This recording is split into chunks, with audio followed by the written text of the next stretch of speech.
Ambassador Linda Thomas-Greenfield, welcome to the screen of our network.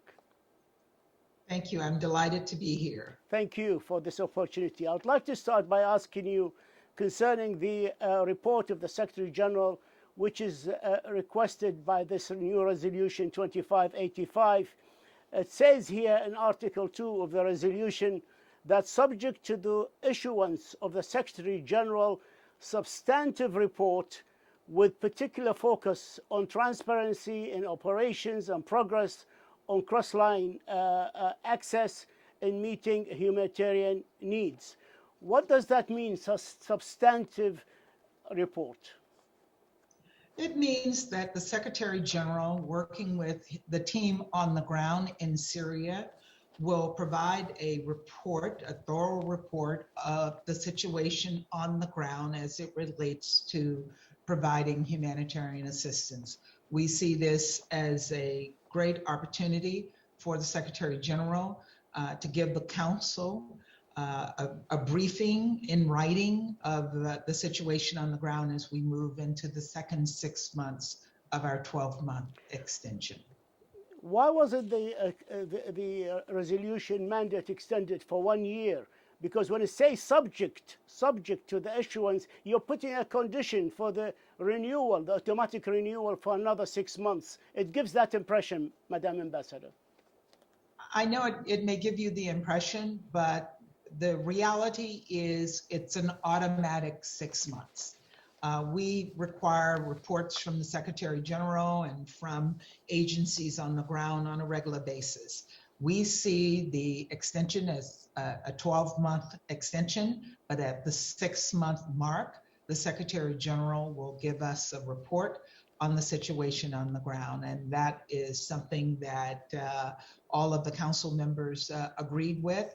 And I think it'll be a good opportunity for us to take an in-depth look at the situation on the ground as we move into the second 6 months of this 12-month extension. So we can report to our viewers that regardless of objections or criticism by the Russians or the Syrian government to the report of the Secretary General, we will have another six months until the 10th of July 2022. I am confident that we will have a second 6 months until July of 2022, and the Syrian people can be confident of that. Madam Ambassador, this is the first time since 2016 that the Security Council came together on Syria in the way that it came today. It's a historic day in a way. President Biden... It really is historic. Absolutely. President Biden has made it clear to President Putin how important the renewal was. Russia described it as historic, as you agree with them.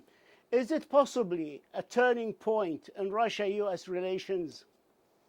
Or am I being optimistic?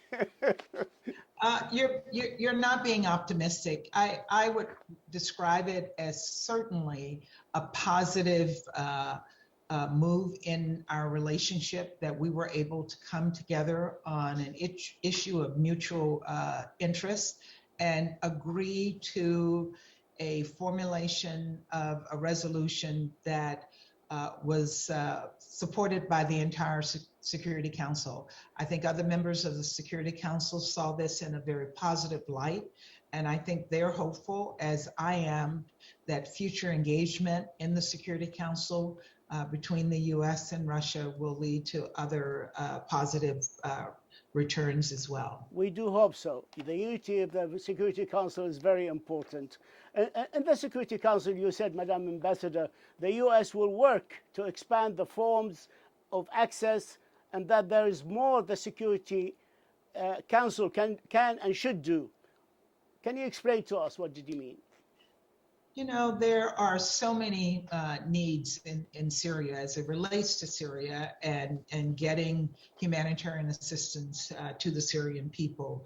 We have to get COVID vaccines to the Syrian people. We have to ensure that Syrian children get the immunizations that they need, that healthcare is being delivered. So there's more that can be done, and there's more that we can do as the Security Council to ensure that that work is done, including making sure that we support the amazing humanitarian workers on the ground who are delivering this humanitarian assistance. But I think even more broadly, it's not just about Syria. It's also about what we do to bring peace and security around the globe. And we can start to work together to ensure that we signal to the people of the world that the Security Council is working on their behalf. What do you make of the Syrian permanent representative's comment that the West plays on the emotions, emotional blackmail around the Bab al-Hawa and ignore the suffering of the Syrian people? I will ask the Syrian PR to look at the situation in Syria and to look at what the Syrian government can do to support the Syrian people. I will admit to you that I am emotional about the situation. I don't want to see a single child go to bed hungry. I don't want to see a single person die because they can't get health care.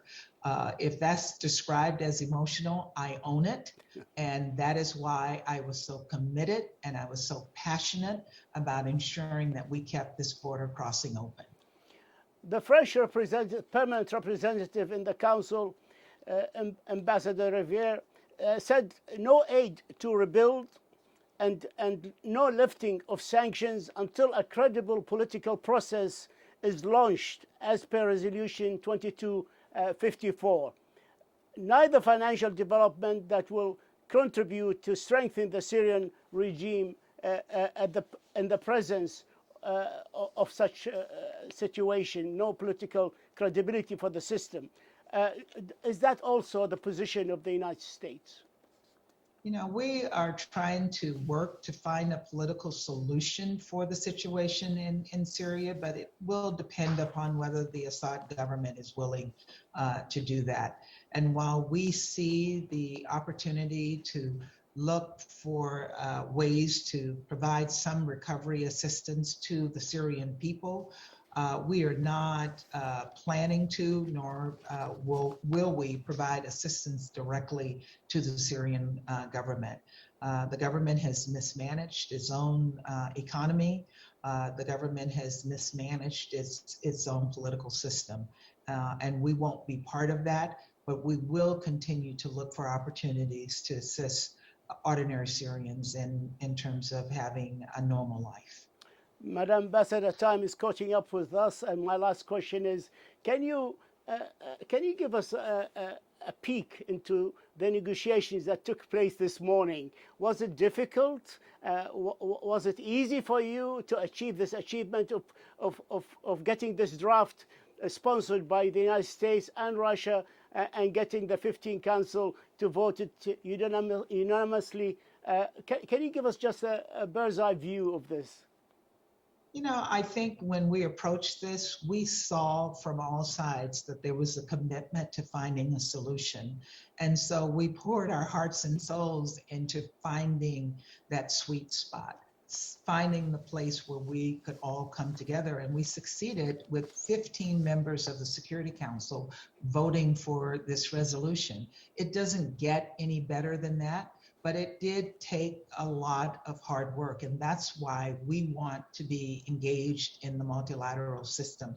That's why we have brought diplomacy back into the forefront of what we are doing, and that's why America is back, so that we can accomplish the kinds of things we accomplished today. Madam Ambassador, just a little point here.